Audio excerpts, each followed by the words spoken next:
For more than 40 years and 1,600 columns, one journalist's quest for truth and honesty has taken him down many dark and seedy paths, unrelenting and unafraid. Guided by the light of truth, he has traveled many difficult journeys as a watchdog for all, ever vigilant. Then, one day, the presses fell silent. The newspaper for which he toiled closed forever. Undeterred, the scribe goes on.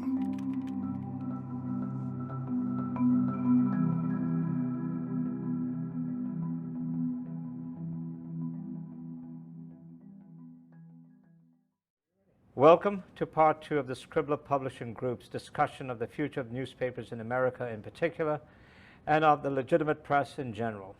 I'm Bertram de Souza, retired editorial page editor and Sunday columnist of the Youngstown Vindicator, which closed its doors on August 31st, 2019. I, along with other veteran journalists from the Vindicator, have published a book titled No Holds Barred, which honors the 150-year-old newspaper.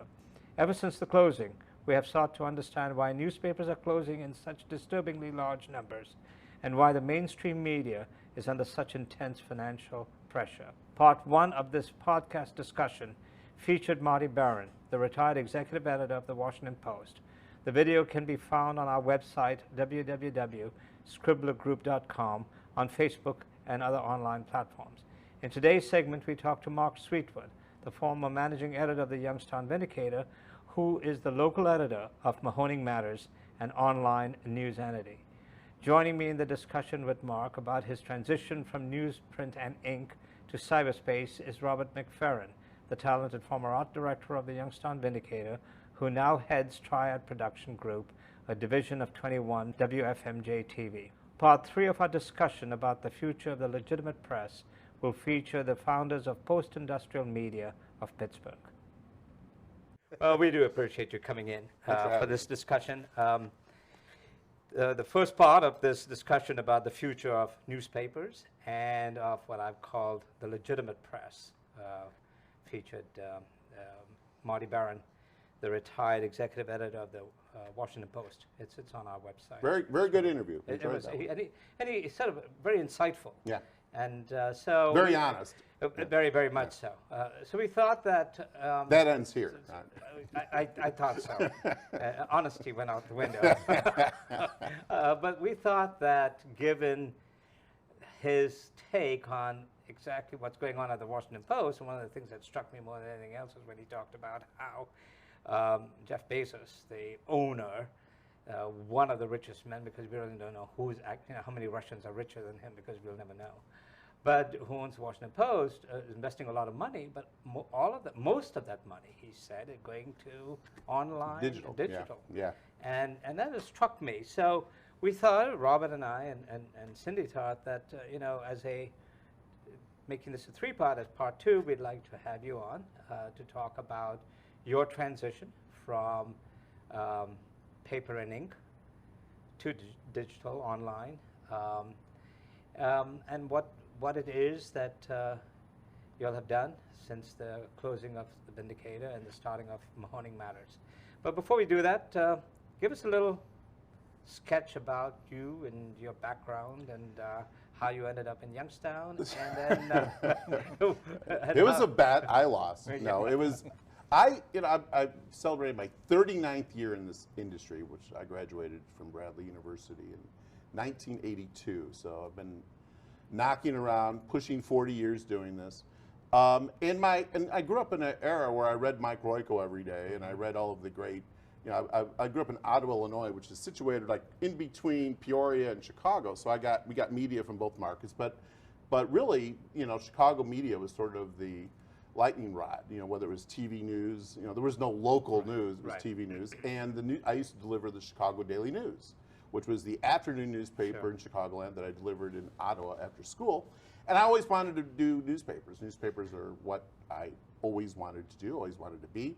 Went to Bradley University, got a journalism degree, started working for weeklies and then dailies.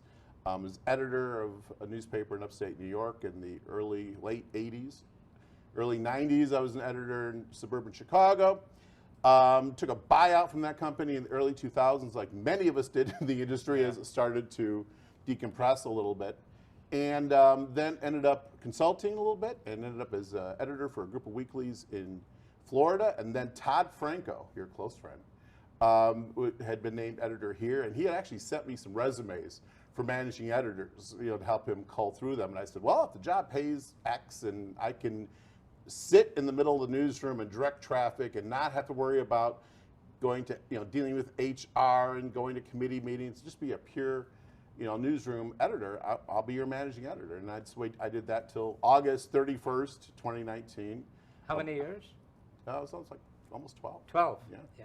I got there in 2008. So, when you started in the newspaper business many, many years ago, did you ever imagine you would be really on the front row, have a front row seat to the demise of a 150-year-old newspaper? If you were to ask me back then, I did a term paper, so I graduated in 80, somewhere in 81, 82, about teletext, this new thing where you could read a newspaper on their television.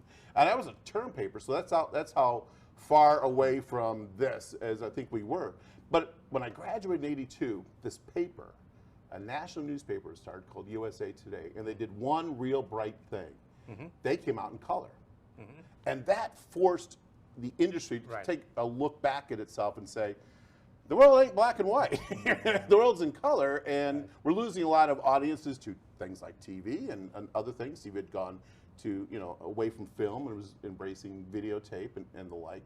And so that's I started looking at my life with milestones, and that was really, that USA Today was some of the early newspaper folks to question what they were doing and why they were doing it. And so that was, you look at that, and throughout my career, in the late 80s when I was editor in upstate New York, I was involved with the Pointer eye tracking study, which was, how do you compose a newspaper and not turn readers away? Right. I was involved with a think tank called New Directions for News, saying, hey, we're losing readers. What should we do to be more relevant? What do today's readers want? There's a kind of a notion that internet completely killed newspapers, but the bleed off starts before the internet really takes hold. Internet certainly can be blamed for a host of ills, but there was in the 80s and 90s, there were serious people looking at what we were doing and why we were doing and why we weren't doing it. Because newspaper reading was a generational thing. Yes. That's, very much so. And as you know, since you teach at YSU, are you still teaching at YSU? Teaching, I'm back in the classroom in fall. What struck me when I was invited to speak to a journalism school at YSU, a class at YSU, and I was shocked at the number of J students who did not read a daily newspaper.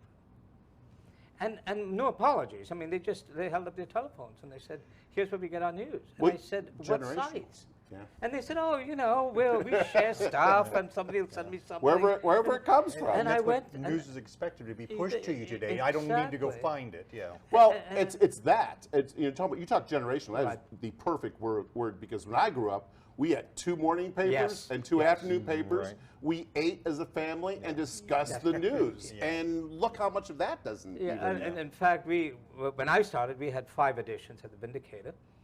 But Sundays, big edition, you'd walk into any restaurant and every table had the Vindicator.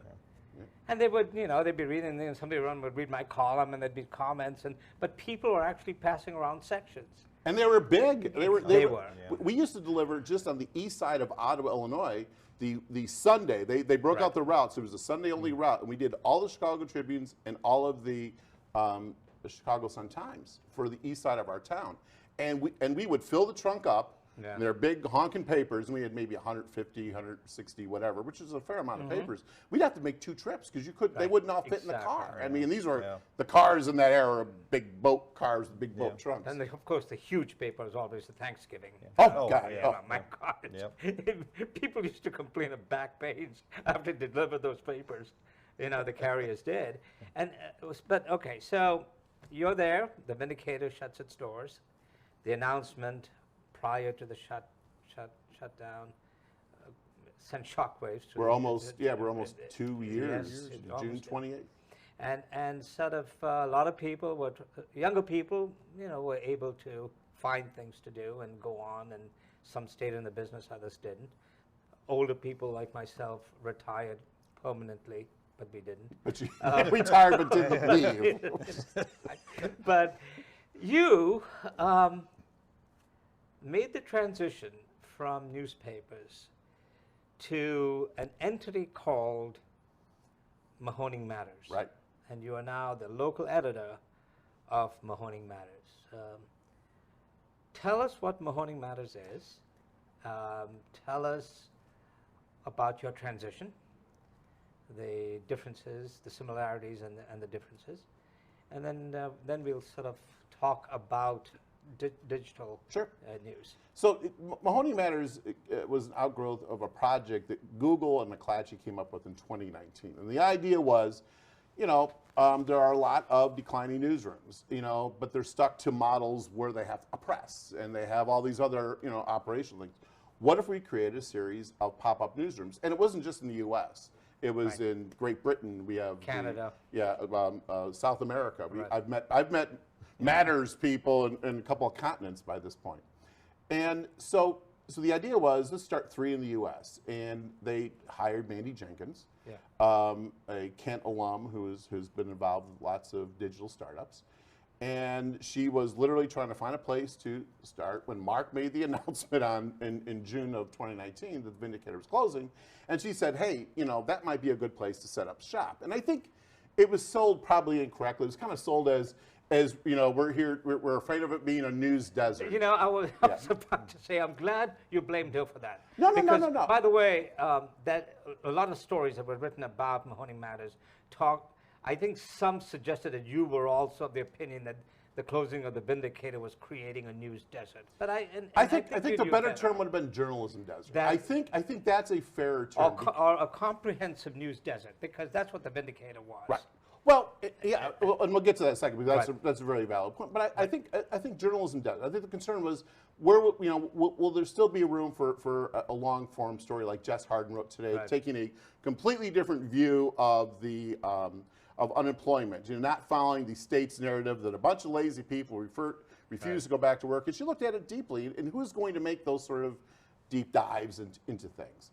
And so that was sort of the thought process. And Robert knows, because the last year or so of the Vindicator, we were as focused on digital as we were anything else. Sure. We had a declining newsroom, and whether it was figuring out this Ellington CMS and trying to use it to be somewhat modern with news alerts and getting stories online, when I got there, not a single reporter could report from the field. By the time we left, everyone could. Even though it was smaller, we had people who could get pictures and dispatches from the field. But we spent so much time trying to maintain the relevancy of the Vindicator and maintaining it. It was the #1 news website in the Valley. But the truth be told, the content came from the newsroom. Right, absolutely. Yes. Absolutely. But we challenge people to think differently. Think of a picture right now, think of a brief post right now, think of a breaking news right now, and then write a long form story. And that was sort of the meat of what that process was, and trying to feed as many, even then, we had social media we had to worry about. We had our website we had to worry about. We had the newspaper we had to worry about. So it was like, you had to have a lot of different masters that to be fed every day. So when I first talked to Mandy Jenkins, because everyone said, you should talk to Mandy Jenkins, because I'm pushing 60 and being pushed into a new world, and I didn't know exactly what I was going to do. I looked at getting my master's degree, which, given COVID, glad I didn't choose that path. I think that would have been fairly messy as well. But talked to her about this and about the notion of having, setting up shop with Mahoning Matters. I was excited because the last 2 reporters we had hired for the newsroom at the Vindicator were Justin Dennis and Jess Harden, and they were the first 2 people brought into Mahoning Matters. They actually agreed to it. We were talking on the side, but before I officially signed on. I eventually got to hire the guy that I worked with every night with A1, Jeremy Harper, to be our content manager, and now he's news editor. And so it was kind of exciting. What could the possibilities be? Now, that's all well and good, but the reality was, and I really wanted to make this case, and you were kind of doing it for me, the Vindicator was the Happy Meal of news. Yes. If you got the Vindicator, even in its most emaciated state, it still set the news tone. TV still looked at it. They were getting better with their own news selections, there's no doubt, but they still looked at it. Radio, emaciated. They needed it. You know, they needed Bertram to yell about to get callers to call in. And so, you know, I tried telling everyone that model is broken. We've gone from Happy Meal of news, and now this point forward, everything's going to be a la carte. I might go to the Business Journal for a business story. I might go to the Vindicator for a school board story. I might go to Mahoning County Vindicator today, that is part of the Warren Tribune and is not the old Youngstown Vindicator. I agree with your assessment of that, but that was going to change. Yes. Our model here was going to change immediately, and so we had to pick a lane. We said, look, let's find our mission ought to be. And I remember sitting in a room, and I love all these people who talk about it's like, oh, you're corporate owned and all this. Literally, the mission statement for Mahoning Valley was written by me, Jess, and Justin, staring at a blank page because you know the Compass Project wanted us to come up with a mission statement. What was it going to be? And we said, well, we want to, you know, tell the stories that matter, empower citizens to make good choices, make them better informed on issues of importance to the valley. That's kind of what we came up with. We said that's, you know, we want to do solutions-based journalism. We want to create more whys and hows and just that happen. And so that literally is what we embarked on. And I felt like the architecture of this was completely different. The CMS was completely different than Ellington. My mind had to be quit being focused on knowing, you know, how can I get all these people to every story today, because that was no longer my reality. I had a small staff, and I had to retrain myself to start thinking about what could we do and what would have the most impact. What stories aren't being done? And I think just thinking about this, and I do it now, even though I'm not no longer in the business, is I see a story and I go, this is how I would have handled it. This is how it should have been handled. This is the editorial commentary we made of it. This is the comment written. I'm sure you look at other media and look at stories and say, God, I wish we could have gotten that, but we don't. This is our lane, and we're going to stick to our lane. But before we go into the sort of the content, talk about the financing of this Compass experiment. So, Compass experiment, the breakdown was Google. It provided the liquid. They gave a stipend to McClatchy and said, all right, you're going to launch 3 sites. They actually only launched 2, and then McClatchy had a bankruptcy. Essentially, our little project in our first year plus had we launched, and then we had a pandemic, and then we had a bankruptcy, then we had a restructuring. So how long have you been in existence now? Since October of 2019, 19 months, I think. October of 2019. 2019, yeah. So we launched 40 days at the Vindicator closed. So Google says, Google provides the financing. They give to McClatchy. McClatchy, does the back, the HR work and all of that, and they, Google picked Village Media, which is our CMS, our content management system. They're Canadian? They're very Canadian. And the idea was, so you provide the human resource, we'll provide some seed money. Let's launch this thing and see what happens. And so we launched here. We launched Longmont, Colorado. And then McClatchy, unfortunately. What does Google get out of this for financing this? Maybe they help get people saying you're destroying newsrooms, and now they can say, well, in several continents we created newsrooms. Yeah. That might be a thing. But I think they're truly trying. I think they're looking at declining content too, and I think they're looking at, all right, if we take a bunch of people and take some of the financing headaches out of the way for a short period of time, put them in different markets in many different continents, what can happen? And so I think that's sort of been what they've done. And it's kind of funny because Peterborough in Great Britain launched, our first week we launched with a story on Mahoning County restaurant health inspections. And Peterborough launched like 9 months later, and as a homage, I guess, to us, in Great Britain, they launched with restaurant inspection. It became sort of this model. I've seen it now pop up in other matters across the. How many years financial commitment has Google made? It's a 3-year commitment. I tell people it's somewhere in between Gilligan's Island's 3-hour tour and the Star Trek's 5-year mission. But we have 3 years where we're expected to figure out sustainability. The project, the Compass experiment, the Google experiment is not only what happens, but can it be sustained? Okay, then, so they went to a very prominent, at one time significant newspaper chain. Right. McClatchy. Right. Well known. Very well known. Lots of newspapers. Laden with newspapers. Lots of journalists came through McClatchy. Lots of journalists. Big, Sacramento, Miami, big spots. And they go bankrupt. And then they go backwards. And so what happens to the Compass experiment with McClatchy? At first, nothing. In fact, this is, I'll probably get in trouble. I shouldn't tell the story, but I'm going to tell the story. Right. So we knew that there's a bankruptcy pending. We knew they would send memos out saying, hey, we're working through some stuff. You'll probably hear some things, that kind of stuff. I'm like, of course the staff is like, oh, great, kind of here we go again. We're kind of used to this. And I had coffee that morning that it was announced. And as I'm walking in, my phone buzzes. And it was a Business Journal story about McClatchy's bankruptcy that they luckily had edited to put us into the lead of the story, which was very kind of them. But I'm like, oh, what? It got launched. And so what happened was the company, we didn't have AP at the time, so the company was supposed to send out a dispatch. Right. They left Mahoning Valley off their list. And to his credit, the CEO, Craig Foreman, called me to make sure, to apologize, make sure. But I literally found out that the hammer had been tipped by the Business Journal putting us in the lead of the story. So, and it really, I'm not in, I'm on the ground here. So I have met, we had some Google people show up at our launch party, and I said hi, and then they said hi, and I've never heard from them again.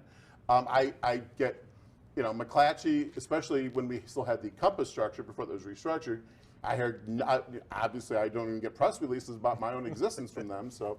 I've been really focused on making this work here, making good choices and making sure that that this launches well and is relevant. So Mahoning Matters is still under McClatchy. We are under McClatchy, and now McClatchy restructures. They get a new CEO, they get all new people. And they got a venture capitalist. They're owned by your favorite venture capitalist company that also owns the National Enquirer. Yeah.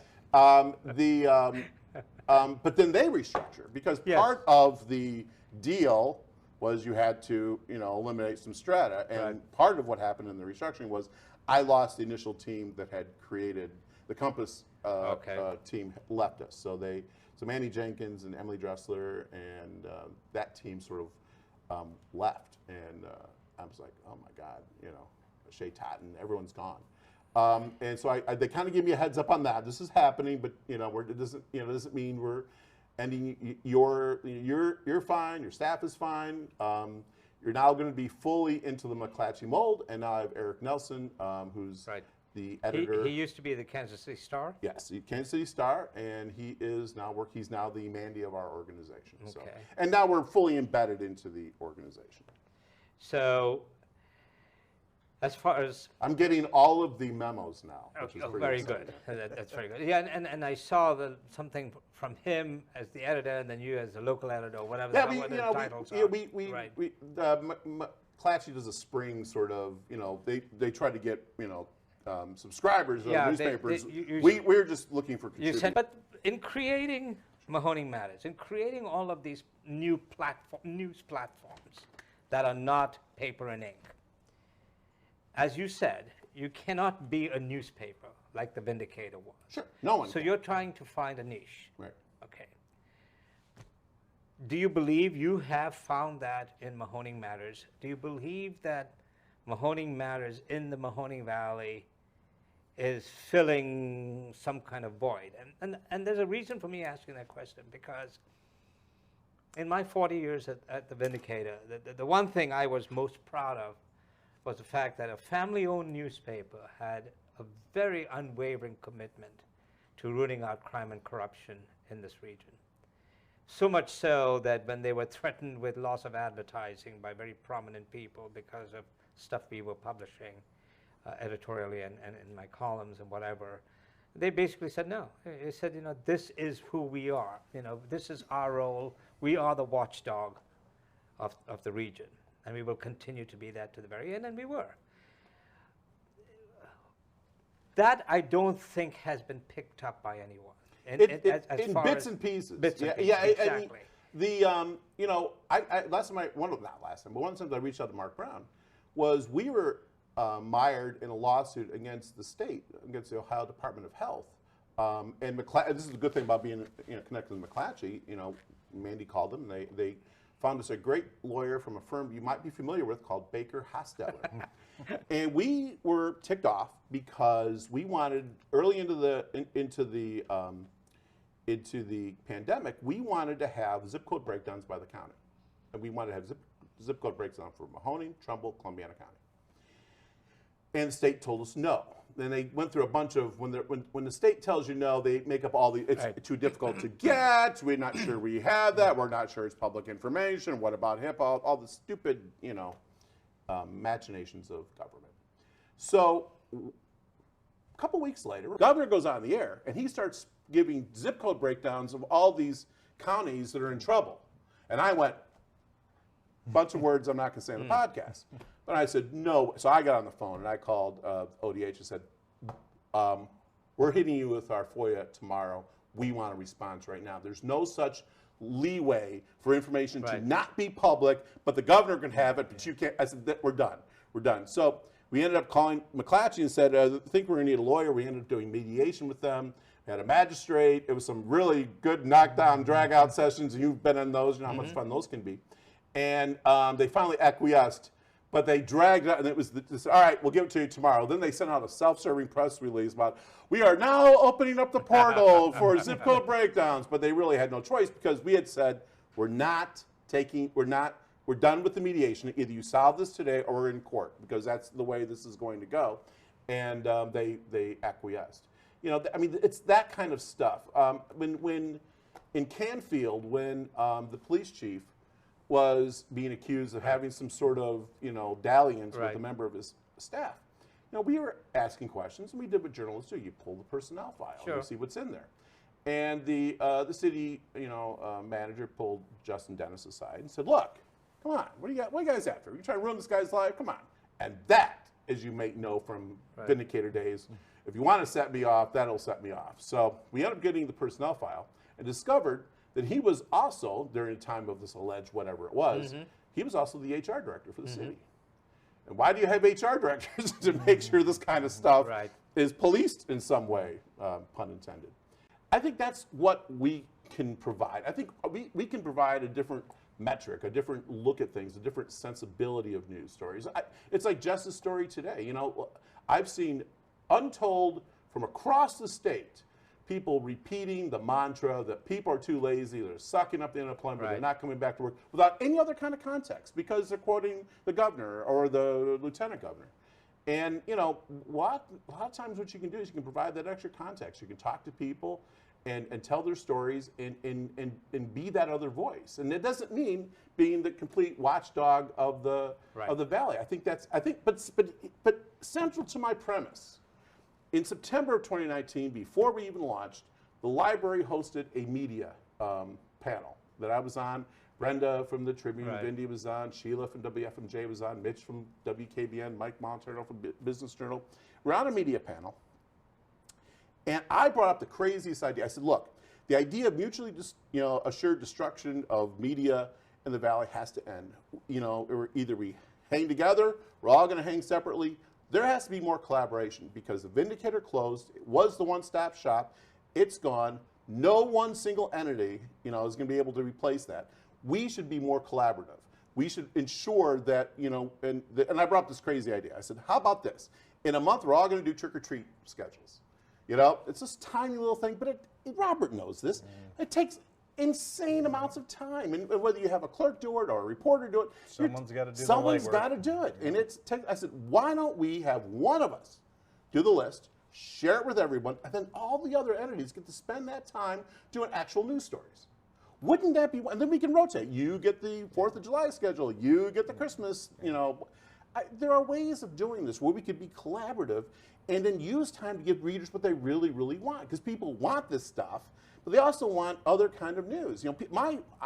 I have had no end to suggestions for news. I have never spent a day going, what should we be working on? Because we have cultivated, if nothing else, kind of this connection with the audience between the morning newsletter that I hand collate every day, an afternoon newsletter. Right. We even have an obituary newsletter. But we have created this sort of, hey, we're here, we're open, tell us your ideas. And that's how the unemployment story came. A woman called and Jess said, someone told me you'd be a good person to talk to. This narrative doesn't fit me, and I'm kind of tired of that. And went on the record, gave her a name, let us take a picture, beautiful things happened. And that's, that's sort of my frustration, is those kind of news stories should be done by everybody. But if we piddle around and waste, because you're not just wasting your time, you're wasting investors' time, you're wasting readers' time by everyone creating their own stupid, schedule for some of these things. That is a central frustration I have, and I'm here to tell you, radio got hit first, newspapers got hit second. This is all audience and revenue. Right. TV's next. We all know it. This generation is not sitting around for appointment television. That's where the big ad dollars are. The reality is we have to come up with ways where we can be collaborative. We need to stop this, mutually assured destruction. And frankly, Mitch at KBN told me I was crazy during this event and said, my goal here is to be the last man standing in this market. And I'm like, okay, I don't think it's going to work that way. Honest, and I'll let Robert take over. And honestly, though, and as much as it hurts me to say this, when the Business Journal was launched, those of us in the newsroom, in our arrogance, had a discussion about the Business Journal. And one very well-known editor at the paper, pronounced the fact that they wouldn't last 2 years. We closed, they're still around. Yep. We had the same attitude about the Warren Tribune. We closed, they're still around. We had the same attitude about WFMG, where at one point, when they were number 3 station and wanted collaboration, one of our editor at the time famously said, what the hell do we need them for? They're still around, we're gone. And so I think the reality is that those entities that are still around see themselves as having an audience where they will continue to cater to. And to your point, once that audience starts being diminished, what then? And really, and I'm not saying that my suggestion is a panacea. I'm just saying that, if we look at it differently, I think the audience looks at people differently. I've had no end of people, because one of the things I do in the newsletter every morning is I include FMJ, KBN stories, Business Journal, Vindicator. And people say, that's amazing. And I said, well, I'm trying to walk that I've, that I pronounce here. And since we have analytics, we know how much audience we're sending their way. It's no mystery. We know that we're doing it. So I mean, but I think maybe we'll get to that point. We've had some interesting discussions with Business Journal. They collaborated in a couple of our virtual discussions. I don't know if all hope is gone, but I do think, nobody wants to sit here and watch anything happen to another media entity. I think everyone who lived through the Vindicator nightmare and still has bad dreams. I still have dreams of the Vindicator closing. I don't know if anybody else does. You probably don't because you still live there. Yeah. I think that we shouldn't have that happen again. There's no reason for the Vindicator to close again. There's no reason for if we would just smartly collaborate, we can really make a difference. And I think we all know that journalism is very important. We all dedicated our lives to it, but what is the sustainable path going forward? It's a great question, and I'll give you the Marty answer first. I don't think we know yet. We are doing several things at once. We were going back to February. We were about to sign some pretty major contracts. As we got into March, everyone said we can't sign. There's just no way. We don't know what our future is going to be like. And so in April, Mandy made the smart notion, like, all right, we're only 6 months old, but the worst thing we can do is not ask. So let's look for voluntary contributions. And we did, and we were astonished that anyone, responded. It was nice. It was very pleasant. But it was like money started, coming in that way. We went to foundations. Youngstown Foundation is one. The Thomas's Family Fund from JCC is another one. And we were looking for foundation money because we're part of a program, Report for America, which provides a reporter in a newsroom, and we pay a certain percent of that salary, and then we get to crowdsource the rest. And so we were very, very happy to have major organizations sign on and help us provide that reporter. So we've had Farmers National Bank with us since day one. I mean, they've been wonderful partners. So and by October of last year, we certainly weren't where we thought we'd be on an advertising revenue perspective, although I don't think anyone was, but especially a startup wasn't. But we were way ahead on the contributions and donations from what we had forecasted the previous October.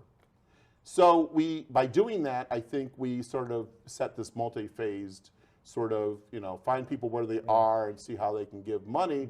And now that the world's opened up again, we're having some success on the advertising side. Put on your newspaper journalist hat, and I make that distinction because I believe that newspaper journalists, unlike other journalists, are a special breed. Ethics, more so than any other journalists, are important to us. Sure. I mean, and we realize, we deal with that on a daily basis. So you've gone after foundation money, and you mentioned JCC. What if you decided, either in your commentary, in your column, or even an in-depth story about the situation in the Middle East between the Palestinians and Israelis, and you decide, what, yeah, we are very the United States is very pro-Israel, has always been, will always be, but the Palestinians do deserve to be respected. They do deserve to live a life that is not eating dirt and poverty. They do deserve a homeland, and therefore you start a campaign for a two-state solution. How long is your JCC Foundation money going to last? Well, to begin with, since we're focused on mostly on news of the Valley, it's a good question. I'm not going to dodge a question. Okay, it's a fair question. Because I want to talk about the chances of us taking that stance. Also, we don't take editorial stances. Okay. Generally, we try to be as apolitical as possible. But there are some times where I step out and write a column and say, here's what we're doing and why we're doing it, and try to explain to people. So there's that. But I wouldn't work under any fear of we better do this or better not do that. We've done some investigations that have gone nowhere, and I've had people in town who are a little salty about it. But we did our best, and ethically there was no there, or I would have run it. And again, I think hopefully if I've sown any kind of reputation in how long have I been here? 14 years. 12. Well, I was 12, and I'm in 2, and now in another one. Yeah, so, I keep forgetting. Once when you left the Vindicator, to me, your life ended. My life, yes, I know. Bertram made it very clear that he did not have friends; he had acquaintances. By the way, I got that speech on the last day. But I wouldn't hesitate if I felt there was a local issue that needed to be expounded on, and whether I had Youngstown Foundation money or whether XYZ advertiser.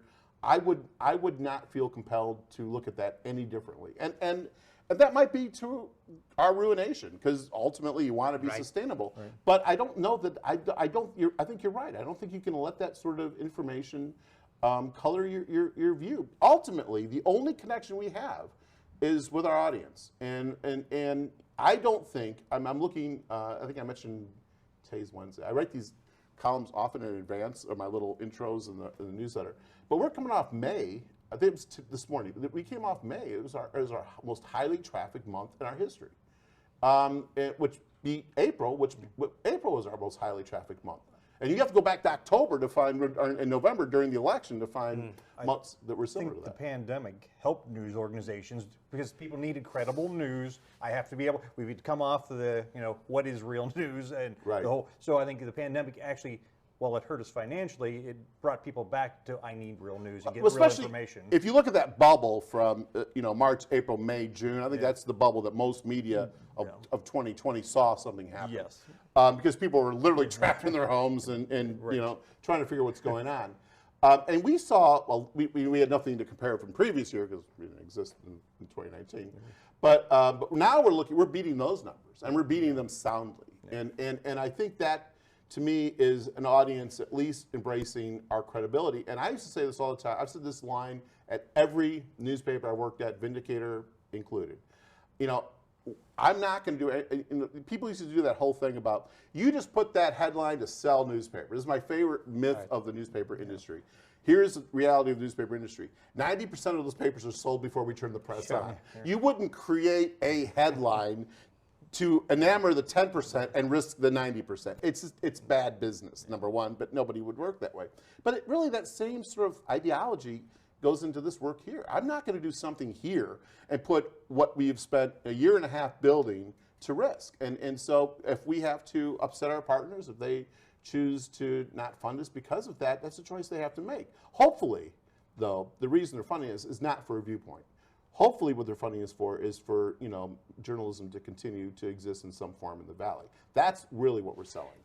You, along with McClatchy, other entities, are doing a lot of analysis of not only the future of media in this country, but the future of news consumers. Who are they? Who will they be? How do you get to them? And unfortunately, a lot of them are people who don't read. Yeah, it's it's tough. I teach. I'm literally talking to this. I think it's one reason I continue to teach. I'm sorry. I was just to say that, and like Google News Feed, they watch what you look at. The algorithm feeds. I'm sure you get vegan food stories, as I get vegetarian food stories. It's not a coincidence that they know what you look at and then feed into. Which is that why I'm getting the CBD and medical marijuana patches story. on sale. iPatchwarehouse.com is following you. Yeah. But it's one of those that in the news business, in the newspaper industry, we sat down in a room and a team decided what was the most important that people. So you got a diverse group here that decided what was the most important thing, not an algorithm that says you like this, take it. So I'm not seeing the other sides always, and that always concerns me with digital. I think there's lots of concerns. In going back to Bertram's larger point is people don't read. I mean, you have an audience that has for several generations now has not had a newspaper or even a news media habit. Right. Grandma and grandpa, or in some cases, great grandma and grandpa, get the paper in the morning and watch the news at 6. I mean, these people are so disconnected from that reality. My approach to my class, because I've been doing this, I've been teaching at YSU since 2013, and so I started out with a very, very high dose of a class of 30 people who wanted to be journalists, and now I'm teaching. I think the last class had 12 people in it. It was during the pandemic, right. But it's a communication elective now. So News Reporting 1, I might have 5 people want to be journalists, but then I have English majors and teachers. I've had geometry or geology majors. I've had all sorts of people roll through the class. And I found myself adjusting the class accordingly because of Bertram's point. So I have to sit there and say, well, many of you don't even want to be journalists, and you're taking this course as elective. The rest of you who want to be probably will never make it. And so we have this sort of premise. My job here is to make sure the next time you're sitting at a table at a bar, or you're sitting at family dinner, and someone makes a point about fake news or makes some sort of disparaging remark about journalism, that you will be the best educated person at the table. You can say, actually, I took a course in this, and here's where you're wrong. I said, that has to be one of my notions. The other thing I do is, because they don't read, as I created a Twitter account. News Reporting 1 is our Twitter account, and I make them manage it. And every morning we start out with a discussion, what's on the Twitter feed today? And my job is to start cultivating them a regular news habit of some sort, and then make them own it a little bit. So they get to pick who they're following and block people and all that kind of stuff. What has happened, though, is that the internet has created what I call the lazy brain, No. where you don't have to think. What you see reflected in that, though, is the tribalization of our lives. And it used to be 25, 30 years ago, the newspaper was the fence post in the community. Everyone got it. You got up in the morning, you look at it, and whether you saw something you agreed or disagreed with, you could talk to your neighbor across the conversation. Right, you had a basis for this conversation. And then you went to the workplace, and they would all be talking about it. Yeah, and now it's people choose brands of news. Yeah. And they're not looking for information oftentimes to enlighten them. They're looking at stuff that supports their previously held beliefs. And that is our largest media issue, is we are fighting uphill right now against a notion that something is correct because A, I can think it, and B, someone put it somewhere on the internet and it supports my widely held belief.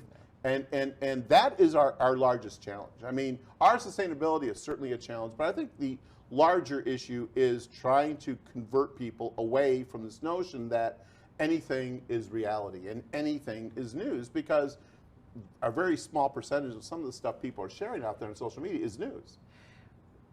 You talked about fake news, and I think that is a reflection of the weakening of mainstream media, because had we been much stronger than we were when Donald Trump was elected president or was running for president, had newspapers, including the Washington Post and the New York Times, that have been much more powerful than they were, I don't believe Donald Trump would have gotten the kind of traction he was able to get. He was going to have his 70+ million followers, regardless of what the hell happened. But I don't think he would have been able to have such an influence over the thinking of people if, we were, like, for example, the Vindicator. When Donald Trump ran in 2016, I looked at the coverage, and I was livid. Not with you, but with but with other media that didn't point out that he lied to us in this region in 2000 when he came to the Mahoning Valley after he won election in that July, and said, "Do not sell your homes," And he talked about Melania looking at it, and he said, "I'm going to build all the steel mills on the river again, along the riverbanks again, and I am going to boost the auto industry. GM is going to have more people working." Bull. And yet he was able to carry this region. I look at that just because I do a segment in class. I look at that as more of an end point than the beginning point. I think a better beginning point of the media sort of not being too complicit, not being asking enough questions, goes back to the Iraq War. I think there was such a bloodthirsty sort of, we have to get somebody. 9/11 happened, we have to hit somebody. And I think there was enough out there about weapons of mass destruction in Iraq that was not true. I think there's enough meat that enough media should have done a better job, and they didn't. And I think there are politicians who knew better who didn't say anything. I think there was media who knew better, or at least didn't look hard enough. There's a million books have come out since then. They're all genius about everything that everyone knew and didn't. But the Bush White House also made this very good, very poignant calculation, which was, those are brown-skinned people. It doesn't matter what the hell we do to them. We're going to have the American people behind us because they're from the Middle East. So it doesn't matter who the hell we are. Well, they also made a calculation that the media would Exactly. fall in line so they didn't look unpatriotic. Exactly. So I mean, that to me is sort of a beginning of the turn. If you just look at look at audience size and all that, you go back to that war. You look at that's kind of where the turn is. And I think it's been kind of downhill since. And I think the Trump presidency is more an outgrowth of that, and an outgrowth of people being upset about the Gulf War, about an outgrowth of people who felt like they weren't being listened to. Here's the guy who appears to be listening to. He may not be telling the truth, But he represents to some people someone who is telling them stuff that they've long felt, and nobody would be honest with them. True, but yet I think from the media standpoint, at least like from local media, I was thinking of how we would have covered that 2016 election. If it was 25 years ago. Exactly. Or even if it were now. I mean, I still think that the owners of the Youngstown Vindicator had enough of a commitment to say, hey, we're not going to let a snake oil salesman, fool us, fool us one, shame on us, come into this area, lie to us, and not say something about it strongly. I would have pushed for a front page editorial saying, hey, where the hell are the steel mills? The only new steel mill that was built in the Mahoning Valley was under Obama.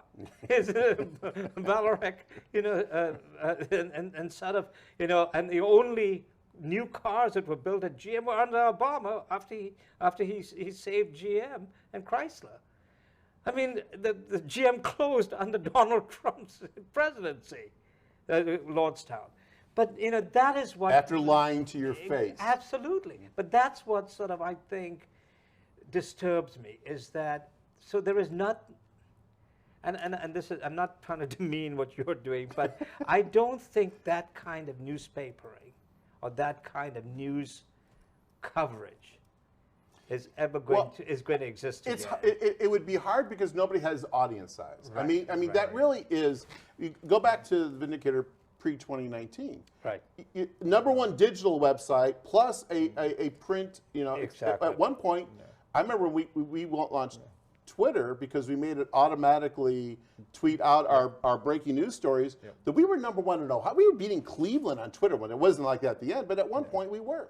And so I think when you look at that could still, even emaciated, have that sort of audience base, and that's what we lost. Nobody has that kind of audience anymore, and that's where I think places like me have to kind of, and Mahoning Matters, and Jess and Justin and Jeremy and Tom and Ellen and the whole gang, we have to come up with ways of making sure this thing is sustainable. Make sure audience thinks they have a clear path. They can talk to us at any time. They can call me. Some people have my phone number. I guess one thing that surprised me the most was sitting. I used to sit at the desk. My extension is 1384 at the Vindicator. People would call in, and I'd try to solve issues. A lot of times there were circulation issues, but I would solve them. And then the new Vindy launches, and people weren't getting the paper, and they were still calling me. They still had my cell number, which was amazing. Or they would just write to the, me at Mahoning Matters. Hey, I didn't get thinking we were somehow connected because we both were new. But I think it's really important for us to maintain this connection with the audience, grow this audience, so that we can have a larger role. Our goal isn't always to be the small little newsroom. I often think of us. What's the name of that? The little cardboard grid, the little shop inside Hallmark. Remember the quirky Hallmark cards? Yeah. That's kind of what we are. We're this quirky little piece of McClatchy. We're not even on their CMS. We're just, we're still an experiment. But we're also teaching them things. We have, you mentioned earlier, we have contributors. The next thing is going to be members. We're going to look at the NPR, WYSU model and say, membership has its privilege. So here are some podcasts. Here's some things I don't charge very much to come and man the phones if you want me to. That'd be very nice of you. I'll just be able to flog my book. That's true. Well, we'll make it a giveaway. If you donate $100 now, absolutely. We'll present you a copy of Bertram de Souza's new book. How about that? You can just reach out to me. I'll have my agent call you. But I mean, our goal is to grow this thing. We don't always want to be the small little thing. But I think to your point, there isn't a media entity now that's large enough to take on that sort of battle that's local. I mean, maybe the New York Times, Washington Post have a better shot at it, but even them. Even them. I mean, Trump was able. You've been far harder on me than you were with Marty, by the way. I'm just going to throw that out there. You could have said to Marty, hey, Marty, Well, Cindy did, by the way. She took a. I watched it. But you did. Yeah. She took him to task for the Trump thing, and he tried to wiggle out of it, if you notice. But that's okay. I mean, they're all being defensive, and he realizes too. I mean, he made the point about how a Mexican billionaire had to help bail out the New York Times, and now you've got an American billionaire at the Washington Post, which is a whole new set of things. But and he did say they bring a business aspect to the business of newspapers, and I guess that's that's one of the criticisms we used to hear, was that we always were thinking in such pure terms that we didn't realize that there was a business called the Vindicator. Well, and I think that my hangover from that era is I try to respond to people's emails quickly. I try to respond to their phone calls quickly. I try to be as customer service oriented, figuring that if I turn one head today, they tell somebody else, hey, this happened. I wrote a piece a few weeks ago for an intro, and about Youngstown popping up in references on TVs and movies. And I get up the next morning and it's like, there's like all these emails. Hey, did you know about this? Hey, did you know about this? And and I every one of those people that wrote to me, whether I used their ideas or not, I wrote them a quick note saying, hey, I didn't know about that. Thanks. And I got back to them thinking that I've got to look at this not as the cynical journalist in the newsroom. I'm a startup business owner, and that's kind of has to be my mindset. Peter Falk's All the Marbles wasn't on his list, I'm just saying. What's that? Oh, why did you tell me that? That was filmed here, yeah. Who was that? Peter Falk's All the Marbles. Is that In right? the back of my head, I Yeah. knew that too, Yeah. until you mentioned that. That's a good one. My mind was blown by I don't know if you saw Sopranos. it. I used Polly Walnuts. Yeah, but it was on the list. The Route 66 filmed here. Oh, yeah. A guy sent me from YouTube the entire episode, and I watched These it. 100 years, we have the photo from the Vindicator archives in there showing Oh, that. Yeah. is it? Oh, I Yeah. didn't get a copy of that book. Yeah. I'm sure you saw this piece called "The Compass Experiment's Uncertain Future." Oh, yes. Okay, and I I sort of read it, and obviously he's trying to make. I think they say Mark Sweetwood didn't return my phone call. Yes, it does. It does, and it says Mark Sweetwood, managing editor of the paper, wrote on the Compass Experiment's website that there was a fear that without Compass, Youngstown might become, quote, the largest U.S. city isolated in the news desert. And I make a notation to myself of saying, that's his editorial comment. That's off Mark. Well, if I know, I would have brought in all of your old column. I'm not going to have done that. Oh, it's in the book. all of the ones. I'm waiting for my signed copy. I spent my children's inheritance on publishing that book. I'll get it to you. But anyway, but one thing that I did see here, that sort of, that perhaps you can talk about, because obviously there are other people who've read this stuff. You remember Margaret Sullivan from the Washington Post? Yes. Because she did a lot of stories We're about both in her book. the closing of the paper and all that. And she wrote a book called Ghosting the News. Great book. Yeah. And I bought that one. She said, while Chatham Asset Management may be keeping McClatchy's 30 newspapers afloat, the hedge fund's acquisition of the company could also mean severe cost cutting and possibly the shuttering of enterprises like Mahoning Matters, whose relative size leaves little room for cuts. You obviously know your audience. You obviously know you're becoming familiar with the business of a new platform for journalism that is not paper and ink. How do you, once the funding faucet from Google, McClatchy, whatever, is turned off, how do you go forward? What do you, when you're late at night, playing with your cats? What keeps me up? What keeps you up? I think that's why we are on this track to find as many different funding venues as possible, whether it's foundations, whether it's individual contributors, whether it's advertisers. In the past month, as things reopen, Akron Children's Hospital, Tama Roofing, Bates and Sons, people are starting to see that we're here. You can call Thea Nixon; she'll come to your business and she'll give you a presentation on how we're doing. And I think people are starting to see this as something that is of value. And I think that's what we have to bring this up to value. But you're right. In 2022, as we hit the third year of the tour, questions are going to be asked and answers have to be given. And the reality is, it does come down to, no matter what I think of running a startup business, no matter what I think of the work we've done, the question is going to be, is it sustainable? And is it something the market is going to embrace? And it, you know, we have had, I think I mentioned in the intro, we could just hang our heads and say, well, we've had all these pandemics and bankruptcies and restructurings and all these things, but it doesn't mean anything at the end of the day.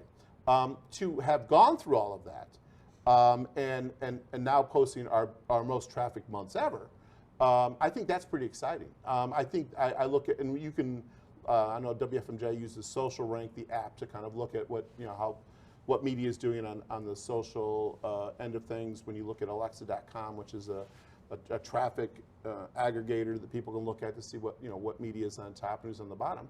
We have crawled our way to the, you know, there's always those two strata. There was the Vindicator, FMJ, KBN, and then all the rest. Right. And then Vindicator, you know, got new ownership, and you know they dropped off, and now right now it's a two-way battle between WFMJ and WKBN, and some days it's not even that close. But that's sort of the top strata. We are now clawing our way to the top of that second strata. So, you know, whether it's, you know, WYTV, whether it's, you know, Business Journal, Vindicator Tribune, we're clawing our way to the top of that in terms of digital, on top of that mound. And I think that's what we need to do. I think we need to show that, you know, we're here, we're accessible, you know, it doesn't cost anything to read our news or look at our obits. It doesn't cost you know, anything to read our columns. We have we've had insanely good columns lately. The Earnhardt's wrote a great column. Beatrice, your old buddy, drives people into fits. It's amazing. You know, Liz Dreyer, we found her in Poland. She writes you know, just kind of every other week sort of, you know, family look. We really have put together some interesting stuff out there that people, you know, can access them to. And if they like us, they'll support us. And if they don't, you know, that'll make 2022 that much more interesting. But I got to tell you, I like where I am right now a hell of a lot better than I like where I was back in, you know, the last year when I was looking at the four walls, wondering, are we, or you know, not just are we going to get out of this pandemic, but are we, Mahoning Matters, going to get out of this pandemic? Because, you know, your fifth full month and everything shut down is not what anyone who starts a business wants to see. But we have persevered, and I think that sort of, you know, hopefully makes a difference. But, you know, nobody thought the Vindicator would close. Exactly. You know, yeah. and you know, it's incumbent upon us to do everything we can to make this work. You know, and I think that's the other thing that's important. It isn't just me or, you know, or Compass or Google or McClatchy or anybody. It's really the sum of the parts. And we have a really smart team, and they do a lot of good work. You know, I would never walk back into that building. I think we were talking before the tape. I couldn't. It just, to me, I'm gonna keep that sort of memory over here, or that pops up in my dreams as a nightmare and Louis wandering the hallway. It's a whole thing.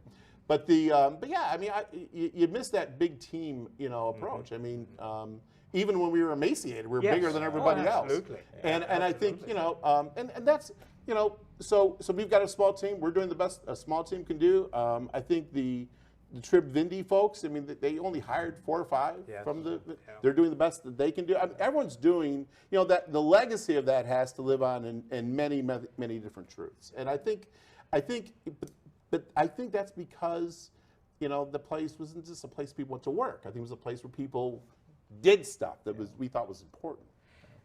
You're digital. Yes. You're on the internet. But it's still important to have a physical presence. All of you and your staff are still on your computers, you're still at desks, you're still somewhere. Sure. If you had a presence downtown next to what used to be... Even like an office? An office building. Oh, I thought you meant physical. Like no, an office building, an office where, you know, people would see your name, people would drop in. People would say, hey, you know, I got... And I wonder about that, because honestly, the thing that, despite the fact that I was not happy with the fact that the Vindicator name was sold, I understand from a business standpoint why it was necessary. but from a reputation standpoint, it makes me uncomfortable. It still does. They don't have an office in Mahoning County, and yet it's called the Mahoning County Well, Vindicator. pre-pandemic, we had actually talked about, and then it was like, boy, I'm glad we didn't do that. But we don't. The model I would like to do more of, and we did a few of these. We would do pitch nights, and on the early days of this, before everything came crashing down, we would do a pitch night. And so we did. Our first one was the West Side Bowl on the West Side. Right. So we put a thing online. Hey, meet the staff, have some pizzas, tell us what stories you want. We had like 40 people show up. It was crazy. I could not believe that many people wanted to show up. And then we did a coffee, and we wanted to do more events like that where people can drop in, get a cup of coffee, but then everything closed down. So we need to get back to, we started doing pitch nights on Facebook, and we got some comments, but it wasn't the same. Sure. You want to be out in public. And so I think now that it's June 2nd, right, and everything, all the things are lit. Am I the first post-pandemic live podcast guest?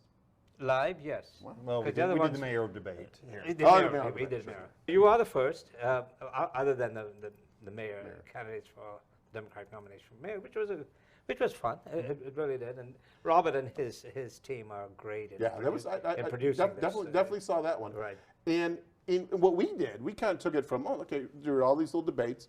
Ellen Wagner, and Skolnick will correct me if I'm wrong on this, but Ellen Wagner, I believe, is the only reporter here talking about how to use resources, who went and sat down with each of the candidates for long-form candidate profiles, made each of them fill out the questionnaire that appeared online, and then supervised. Bill Lewis came out with her, and we did video, where they asked the same 3 questions to each of the candidates. So we ended up with this full package: portrait, long form, questionnaire, video on each, and that's a huge undertaking, especially for a group our size. But that was one way we thought of doing it differently. Of let's give them all the space to say things right or wrong, and get it up there. And that was one of the highly trafficked in May sites, was our little election guide with all those links on it. People ate that up.